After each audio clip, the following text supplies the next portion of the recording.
Pokoknya agen anaknya kawak, deknya yakin awak magi nafkah, magi belanja, menyenangkan anaknya sepertinya menyenangkan anaknya.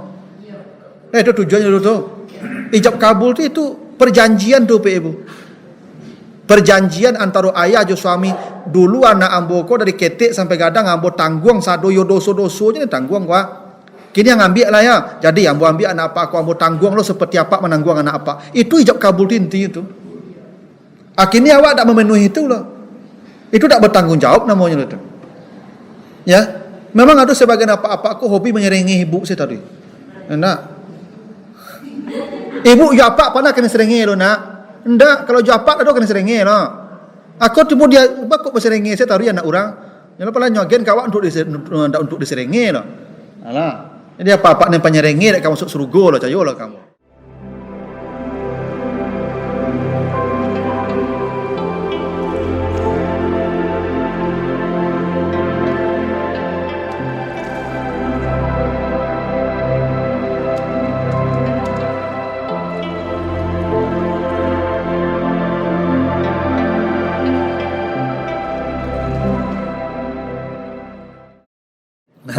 Nah yang keempat sayyul malakah, orang yang tak bertanggung jawab. Ini yang paling banyak nih Ibu. Presiden yang tak bertanggung jawab dengan rakyatnya, gubernur yang tak bertanggung jawab dengan rakyatnya, hingga suami yang tak bertanggung jawab dengan istrinya, atau istri tak bertanggung jawab dengan suaminya. Kalau kau apa-apa aku mohon maaf ni bahasa orang kampung dulu, kamari bini saya. Siko ada bini, kamari bini dah, anak kamari bateba saya. Tak ada lagi berlanjut. Suami yang begitu tak bertanggung jawab namanya itu.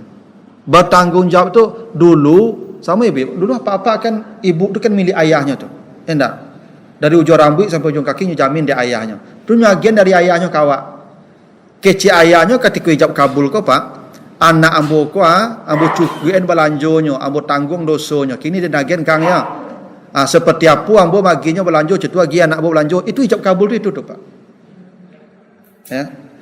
Ada apa-apa ko sebelum menikah dengan ibu ko bakilik rancak terawat selama tinggal japaknya. Lah tinggal japak ko lah jadi istrinya lah bakabui ibu kalau balumui bantu. Itu apa ada bertanggung jawab namanya. Dak nyerawat lah ya toh. Dulu ketika dengan ayahnya terawat, ala jawab dak terawatnya nih. Lah kusui bentuknya. Itu suami nak bertanggung jawab namanya itu. Ya. Iya dia lagi biaya perawatannya. Jadi apa-apa, ya ada suami ko tak bertanggung jawab. Ya. Itu makanya setiap minta belanja isteri ko nya serengi, setiap minta belanja nya serengi. Padahal nyagen apaknya kawak untuk dibiayai hidupnya. Itu makanya nyagen kawak tu. Apaknya makanya nyagen anaknya kawak, deknya yakin awak magi nafkah, magi belanja menyenangkan anaknya sepertinya menyenangkan anaknya. Itu tujuannya dulu tu. Ijab kabul itu perjanjian tu Ibu. Perjanjian antara ayah jo suami. Dulu anak ambo ko dari ketik sampai gadang ambo tangguang sadoyo doso-dosonya tangguang gua. Kini yang ambil lah ya. Jadi ambo ambil anak apa aku ambo tangguang lo seperti apa menangguang anak apa. Itu ijab kabul inti itu. Akhirnya awak tak memenuhi itu loh. Itu tak bertanggung jawab namanya itu. Ya. Memang ada sebagian apa-apa aku hobi menyerengi ibu saya tadi. Nak. Ibu japak pana kena serengi lo nak. Ndak, kalau japak ada kena serengi lah. Aku tiba dia, kok berserengi saya taruh anak orang. Yang lepas nyogen kawak untuk diserengi lah. Alah, jadi apa-apa yang penyerengi dak kamu masuk surga lah, cayo lah kamu. Kan tak bertanggung jawab namanya lo tu. Ya, ibu-ibu juga begitu. Ibu tanggung jawab ibu mengurus bapak. Itu tanggung jawab ibu. Kalau dak ibu urus apa? Jangan harap ibu kamu masuk surga deh. Kenapa? Ibu tak bertanggung jawab. Itu makanya ibu kalaupun kerajo makan apa, minum apa, pakaiannya tetap aben. Tak bisa alasan sibuk kerajo ko apa aku ngurus makan surang, ngurus pakaian surang. Jangan harap ibu masuk surga itu. Terutama ibu-ibu yang laba cucu. Aku banyak penyerang ibu juga. Kalau ibu laba cucu lah sibuk sih cucunya nah. Nampak ko makan saya surang, biasanya magic surang. Nah. Kalau ibu-ibu model tu, dah ibu tak ada harapan ibu masuk surga lah. Cayolah kamu. Maka tugas ibu tu rawat apa aku elok-elok. Ya. Yang umur-umur modeko lah ibu yang surga ibu ditentukan. Ketika muda ibu rawat apa lo? Ketika tunjangnya lebih banyak. Lah pensiun ibu pada asal lah. Tak bertalu itik lah. Ya lah pensiun dapat tu pai makan lah pulang lah. Ibu lah sibuk saya cucu. Tak boleh tu. Cucu tak ada urusan ibu kita tu. Cucu tu ada apaknya, ada amaknya mah. Urusan ibu apa kau ha. Jangan sampai terlalai beliau makannya, minumnya, pakaiannya, ya tu. Ha.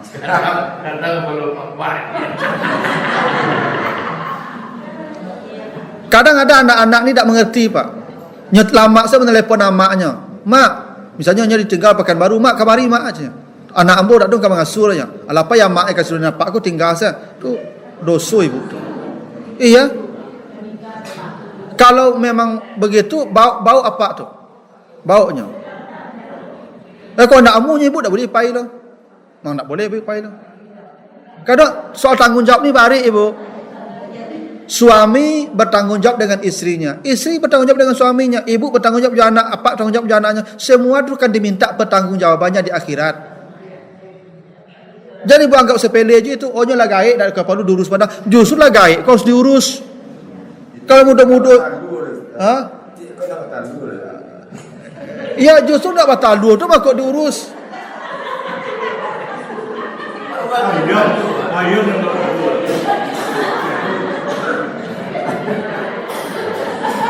Justru yang dak watalu tu kok diurus dak kalamu urusan itu. Ya kan? Ya kalau lah 60 tu kan dak kalamu lah tu. Pelang 4 tahun 5 tahun je lepas tu. Tu dak apa-apa ya bukan kabari ibu dah. Ya. Ibu ndak boleh meninggalkan apa walaupun 1 hari. Kenapa? Karena tanggungjawab ibu mengurus 24 jam tu, makanya ada sahabat berkata kepada istrinya, jangan nanti keluar rumah ya sampai saya pulang suaminya pergi perang. Mati bapaknya tak nyecalik lah ibu. Kenapa? Karena tanggungjawab dia bukan ke bapaknya lagi. Dia sudah diserahkan dulu. Tanggungjawab dia ke suaminya, bukan ke bapaknya. Maka mati pun bapaknya tak dia tengok tu. Sampai segitunya ibu. Apa alasan ibu meninggalkan bapak tu? Ini suaminya yang tak di rumah pun tapi berpesan jangan keluar rumah. Dia tak akan keluar rumah. Makanya ibu-ibu ni amal ibu yang paling besar itu sebenarnya bukan salat tahajud, bukan baca Quran. Amal yang paling besar itu mencari keredaan suami. Makanya Nabi berkata perempuan mana saja yang mati, yang ketika mati suaminya reda kepadanya, pasti masuk surga. Pasti masuk surga. Kan keredaan suami saja. Maka ibu-ibu ya disisu-sisui duit ke, jangan sampai apa kesal ke ibu. Pokoknya sampai mati bui apa aku senyum sedare. Kalau bisa ibu cetu surga. Tak perlu ibu tak kawan sajid sampai dengan ceramah apa jamaah tak perlu. Ibu di rumah saya salat. Tak perlu ibu tarawih lah ibu puasa Ramadan saya lah. Tak perlu ibu tarawih bagaimana. Tak perlu ibu jamaah mereka ini tak perlu lah. Tapi yang perlu tu ibu patuh dan layani tanggungjawab ke suami. Surga lah menanti ibu. Tak apa ibu ceramah tak sebentar dengan ceramah ya jemaah rajin pi menjawab panjang saya ya. Atau apa yang diminta apa ya kan, bu tak ambil minum dia bu, sedekah tu jangkau saya lah, itu si ibu tu.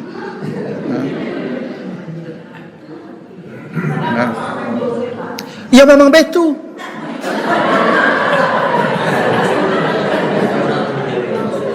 ya. Memang betul. Iya kadang-kadangnya memang begitu. Itu ciri pemimpin. Pemimpin itu suka memerintah bawahan. Walaupun dia bisa melakukan. Ya nak? Kan pemimpin begitu Pak. Dia bisa melakukan pekerjaan itu tapi dia menyuruh bawahannya. Itu bukti dia pemimpin. Inya bisa saya ambil nasi ke magic tu nyoto. Tapi nyuruh ibu bukti dia pemimpin di rumah tu. Dan bawahan tak bisa menyuruh atasan. Boleh tak bawahan menyuruh atasan? Tak boleh. Maka ibu-ibu jangan pandai memerintah suami. Tak boleh. Memerintah tu kalau minta tolong lain soal. Tapi kalau memerintah itu kenapa Nabi Yusuf menyebut keluarganya dengan metafor yang indah. Saya lihat 11 bintang, matahari, bulan mereka sujud kepadaku. Itu bukan benda langit itu. 11 bintang tu saudaranya, matahari tu ayahnya, bulan tu ibunya. Di rumah tu hanya boleh satu cahaya matahari. Kalau cahaya muncul, matahari hilang, bulan hilang, matahari hilang, bintang. Ya nak? Itu artinya di rumah tu satu saja suara, satu saja putusan, satu saja komando suami matahari. Maka ibu-ibu kok tidak bisa memutuskan sesuatu di rumah tu kalau tidak putusan suami. Yang ibu jalankan, kalaupun ibu punya cahaya sebagai bulan, tetap cahaya matahari yang diambil kan. Tidak boleh ibu punya cahaya sendiri.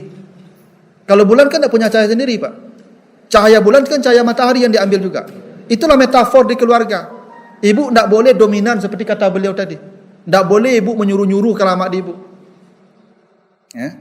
Itu hak suami saja.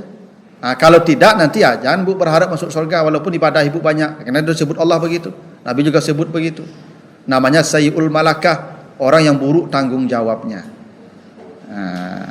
Kalau muda-muda kau masih aman. Nyolah mulai tua kau masalah banyak. Di kampung ambo pebu mohon maaf. Kalau tua kau pebu dulu orang kena PNS ya. Sawah keladang padoknya. Kalau dah labi dan ago dah do lela lusu, tu nyusi lah mak. Maka pulanglah ke rumah mak. Tinggal di surau. Enak. Tu maka di kampung-kampung Pak setiap suku kau bersurau dulu Pak. Asia yang muni surau duonya. Anak bujang alun barumah atau orang gaib dicampak orang rumah. Itu isi surau Pak. Zaman sisu itu Pak, kalau lagi gaib dicampak orang rumah le Pak. Nyusi le. Istri yang begitu tu haram masuk surga itu. Kalau ada si istri mengusir suaminya, haram masuk surga itu.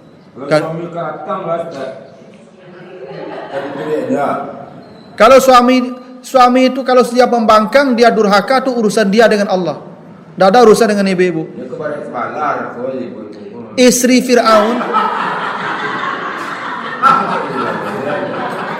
Fir'aun itu istrinya saleh. Dianya bahkan mengaku Tuhan. Adakah yang lebih hebat dari Fir'aun? Tidak. Kasar kepada istri, melapak, mensipak, mempijak tiap hari itu ibu. Ya. Tapi istri Fir'aun tidak ada masalah. Itu urusan Fir'aun. Urusan dia hanya patuh kepada Fir'aun sebagai suami. Dan diganjar dengan surga istri Fir'aun itu Pak. Sebelum mati dilihatkan surga kepadanya. Kan tidak ada ibu-ibu mendapat suami seperti Fir'aun kan? Ya tidak. Kalau dia bermaksiat, Ustaz nyoba judi, bampuk itu urusannya. Dosa suami, istri tidak akan pernah ditanya di akhirat.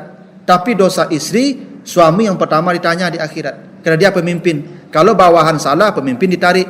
Kalau pemimpin salah, bawahan selamat. Aturan begitu. Itu maka ibu-ibu ini aman. Ibu kalau bapak masuk surga, ibu ikut. Tapi kalau ibu yang masuk surga, ibu apa tidak bisa ikut ibu loh. Makanya nanti semua orang dipanggil masuk surga dengan imamnya kata Allah. Oh baca nanti surah Al-Isra 71. Yauma yud'a kullu unasin bi imamihim, semua orang dipanggil masuk surga dengan imamnya. Siapa imamnya? Kalau ibu, imam suami ibu. Maka ibu masuk surga kalau dipanggil dengan nama suami. Memang begitu. Makanya di surah Ar-Ra'd ayat 23 kata Allah jannatu adnin yadkhulunaha wa man salaha min abaihim wa azwajihim wa zurriyyatihim. Ada orang masuk surga diikutkan bersamanya istrinya dan anak-anaknya. Diikutkan. Kalau diikutkan apa itu maksudnya itu? Dia membawa anak istrinya ke surga karena dia pemimpin. Dia imam. Karena semua orang dipanggil masuk surga dengan imamnya.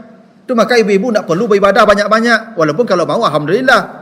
Yang perlu beribadah banyak itu bapak-bapak. Karena surga bapak itu surga ibu. Tapi kalau nyo tidak mau beribadah, dia dapat akal ibu salah beribadah deh. Itu. Tapi kalau dia tidak mau beribadah, tidak ada alasan ibu membangkang. Nyo perangai tidak selesai loh Ustaz. Ya kan dosa banyak, ambo malih patuh, itu tidak boleh. Itu urusan dia dengan Allah itu. Urusan ibu patuh saja. Selama tidak maksiat ibu disuruhnya. Ya, memang ada sebagian apa-apa aku hobi menyerengi ibu saya tadi. Nak. Ibu japa pernah kena serengi lo nak? Enggak, kalau japa ada kena serengi lo. Aku tiba dia kok berserengi saya tadi anak orang. Yang lepas nyogen kawan untuk diserengi lo. Alah. Jadi apa-apa yang penyerengi nek kamu masuk surga lo cayo lo kamu.